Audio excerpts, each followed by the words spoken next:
नमो नारायण मित्रों, लक्ष्मी नारायण मित्रों, नमस्कार मित्रों। एस्ट्रोलॉजर गोविंद सोनी चित्तौड़गढ़। आपका दिन मंगलमय हो। आज पावन देव प्रबोधनी एकादशी, देव उठनी एकादशी आपके लिए मंगलमय हो, शुभ हो। एस्ट्रोलॉजर गोविंद सोनी चित्तौड़गढ़। आज का पंचांग कार्तिक शुक्ल पक्ष की एकादशी, मास एकादशी, स्मार्त, तुलसी विवाह, शुभ कार्य, रविवार, विक्रम संवत 2078, साके 1943, कलिकाल 5123, 5123, तदनुसार 14 नवंबर 2021 रविवार एकादशी मित्रों 5:50 प्रातः से प्रारंभ होगी। रविवार को एकादशी 5:50 प्रातः से प्रारंभ होगी, जो अगले दिन 6:42 सोमवार तक रहेगी। हर्षण योग अगले दिन तक रहेगा। पूर्व भाद्रपद नक्षत्र 4:41 तक दिन तक रहेगा। उसके बाद में उत्तर भाद्रपद नक्षत्र आएगा। मित्रों जय श्री कृष्ण गोविंद हरे मुरारी, हे नाथ नारायण वासुदेवा। बहुत पावन पर्व देव उठनी एकादशी, देव शयनी एकादशी के 4 महीने बाद देव उठनी एकादशी आती है। पावन पर्व, योग निद्रा से श्री विष्णु भगवान जागते हैं तो अपने सांसारिक लोगों के सभी मांगलिक कार्य, विवाह आदि, मुहूर्त, मकान आदि सभी निर्माण, गृह निर्माण, सभी मुहूर्त प्रारंभ होते हैं। सज्जनों, चंद्र राशि कुंभ में 10:12 तक प्रातः तक रहेगी 14 नवंबर को। उसके बाद में मीन में, चंद्र राशि मीन में होगी। अभिजीत मुहूर्त 11:43 तक होगा मित्रों दिन में, और 12:26 तक पूर्ण होगा अभिजीत। दिशाशूल पश्चिम में रहेगा मित्रों 14 नवंबर रविवार को। दिशाशूल पश्चिम में राहु काल 4:07 दिन से 5:28 साय तक रहेगा। मित्रों, मैं एस्ट्रोलॉजर गोविंद सोनी चित्तौड़गढ़। देव प्रबोधनी एकादशी या देव उठनी एकादशी, इस दिन श्री हरि भगवान विष्णु योग निद्रा से जागते हैं। कार्तिक मास की शुक्ल पक्ष की एकादशी, इस दिन तुलसी विवाह प्रारंभ हो जाते हैं। श्री तुलसी माता को श्री हरि भगवान विष्णु बहुत प्रिय मानते हैं, उनकी बहुत प्रिय है। इस दिन श्री शालिग्राम जी, जो भगवान विष्णु के प्रत्यक्ष शालिग्राम जी से तुलसी जी का विवाह होता है, और इसी विवाह की साक्षी में फिर अपन जनमानस संसारियों का अपना विवाह होता है। और इसमें बहुत ही सुंदर व्रत कथा उपवास किया जाता है। और इस देवशयनी एकादशी के 4 माह बाद देव उठनी एकादशी आती है, जो कार्तिक मास शुक्ल पक्ष एकादशी कहलाती है। इसको देव प्रबोधनी एकादशी कहते हैं।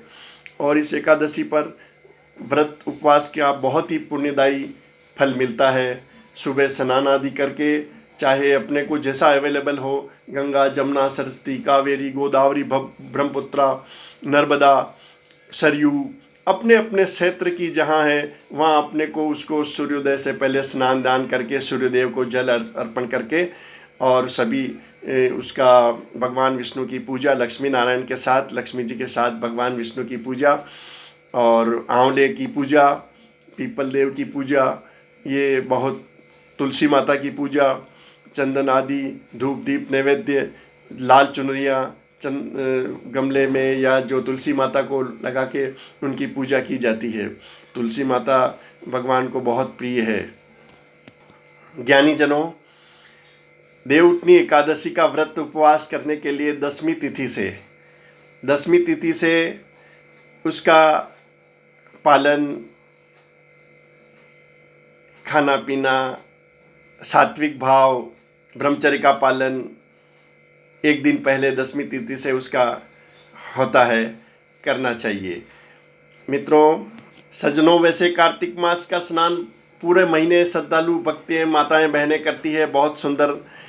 और इसी के तहत एकादशी का स्नान जो मोक्ष प्रदान करने वाली, ज्ञान धन बुद्धि विद्या देने वाली एकादशी, देव उठनी देव प्रबोधनी एकादशी। इस दिन स्नान दान करना चाहिए, गौशाला में जाके चारा वगैरह डालना चाहिए, ज़रूरतमंदों को दान करना चाहिए। उसके अलावा अगर स्नान के लिए अपने घर पर ही व्यवस्था है, अगर मान लो कहीं अपने को तीर्थ स्थल स्थान अपने दूर पड़ रहा है, ऐसा अपन अनुकूल नहीं समझ पा रहे हैं, तो घर पे स्नान करने के लिए उसमें गंगा जल डाल के जल में और उसका स्नान करके, और इस दिन रात्रि जागरण बहुत पुण्यदायी है। अगर एकादशी को रात्रि जागरण भजन कीर्तन आदि करते हैं, सत्संग करते हैं, तो उसका बहुत अक्षय पुण्य फल प्राप्त होता है, बहुत सी विघ्न बाधाएं दूर होती है। मित्रों, कीर्तन वगैरह करना चाहिए। व्रत के दिन मित्रों क्रोध, अहंकार, ईर्ष्या, लोभ, इस तरह की दुर्भावना नहीं लानी चाहिए। सात्विक भाव से, श्रद्धा भाव से व्रत करना चाहिए। व्रत के बाद में रविवार को अगर आप व्रत करते हैं एकादशी का व्रत उपवास, तो उसका अगले सोमवार के दिन 1 बजे से पहले उसका आप पारना कर लीजिए। तुलसी दल से पारना खोल के फिर आप उसका पारना कर सकते हैं। ज्ञानी जनों, इस बार एकादशी 2 बन पड़ रही है। रविवार को एकादशी, 14 नवंबर रविवार को एकादशी प्रातः 5:50 पर प्रारंभ होगी। समाप्ति उसके अगले दिन सोमवार 6:40 बजे उसकी समाप्ति होती है। इसी तरह गृहस्थ मनुष्य 14 नवंबर को करेंगे और वैष्णवी 15 नवंबर को करेंगे। 15 नवंबर को 1:10 से 3 बजे तक दिन तक इसका रखेंगे। सज्जनों, जो श्रद्धालु 14 नवंबर रविवार को व्रत करेंगे, वो 15 नवंबर को 1 बजे से 3 बजे के बीच पारना करेंगे। जय श्री कृष्णा मित्रों। एवं जो 15 नवंबर को सोमवार को एकादशी का व्रत करेंगे, वो 16 नवंबर को पारना 6:44 से प्रातः 8 बजे तक उसका पारना किया जाएगा। तुलसी पत्र से पारना खोला जाएगा। एकादशी को तुलसी दल कभी ना तोड़े मित्रों, इससे दोष पाप लगता है। उसको आप पहले 10वीं 9वीं को तोड़ के रख लेवें अपने पास, बाकी एकादशी को तुलसी पत्र ना तोड़ें। श्री हरि भगवान विष्णु नारायण का सुंदर मंत्र ओम नमः भगवते वासुदेवाय, ओम नमः भगवते वासुदेवाय, लक्ष्मी जी के साथ ओम श्री लक्ष्मी नारायणाय नमः, ओम श्री लक्ष्मी नारायणाय नमः। देव प्रबोधनी एकादशी, देव उठनी एकादशी से फिर सभी मांगलिक कार्य, तुलसी विवाह, अपने गृहस्थों के सभी विवाह, शुभ कार्य, दुकान मकान मुहूर्त सभी प्रारंभ हो जाते हैं, शुभ कार्य प्रारंभ हो जाते हैं। योग निद्रा से श्री हरि भगवान विष्णु जाग जाते हैं। इसको देव उठनी प्रपादशनी इसीलिए अपन कहते हैं। मित्रों, तुलसी माता के लाल चुंदड़ी, दीप धूप और गंध आदि से पूजा करनी चाहिए। इस दिन पीपल के वृक्ष के नीचे भी दीपदान करना चाहिए। आंवला के वृक्ष के वहाँ भी दीपदान करना चाहिए। भगवान श्री विष्णु का इसमें वास है। ये दोनों वृक्ष भगवान श्री हरि विष्णु लक्ष्मी नारायण को बहुत प्रिय हैं। और आंवला वैसे अपने स्वास्थ्य के लिए भी बहुत लाभकारी है। इस माह में आंवले का सेवन करना चाहिए, चाहे आप मुरब्बे के रूप में कीजिए, चाहे आप अचार के रूप में कीजिए, लेकिन आंवला इस अपने पृथ्वी का अमृत फल है, बहुत गुणकारी है, सभी तरह के दोष को मिटाने वाला, शरीर को स्वस्थ रखने वाला। मित्रों, एकादशी के दिन सात्विक भाव से ज़रूरतमंद को जो भी बन पड़े दान दक्षिणा देनी चाहिए। अपने सहयोगियों को, अपने रिश्तेदार में किसी को, बहन बेटी को भोजन कराना, उपवास का फलाहार कराना, अपने पड़ोसी किसी गरीब को जो व्रत रखते हैं उनको फलाहार कराना, फल केला इत्यादि उनको देना। केला भी भगवान विष्णु को कदली फल बहुत प्रिय है। और ज़रूरतमंदों को अपने आवश्यकता अनुसार, उनकी ज़रूरत अनुसार जो भी चीज़ आप वस्तु दें वो बहुत पुण्यदायी होती है। और ये श्री एकादशी माता की बहुत कृपा प्राप्त होती है। और आपको सबको हार्दिक शुभकामनाएं एकादशी की। एस्ट्रोलॉजर गोविंद सोनी चित्तौड़गढ़, आप चैनल को सब्सक्राइब कीजिए, लाइक कीजिए और आगामी सभी प्रतिदिन आप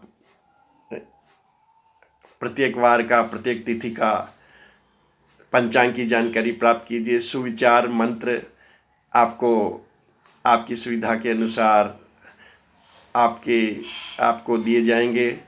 प्रभु की कृपा से आपके फलीभूत होंगे और सभी विघ्न दूर होंगे।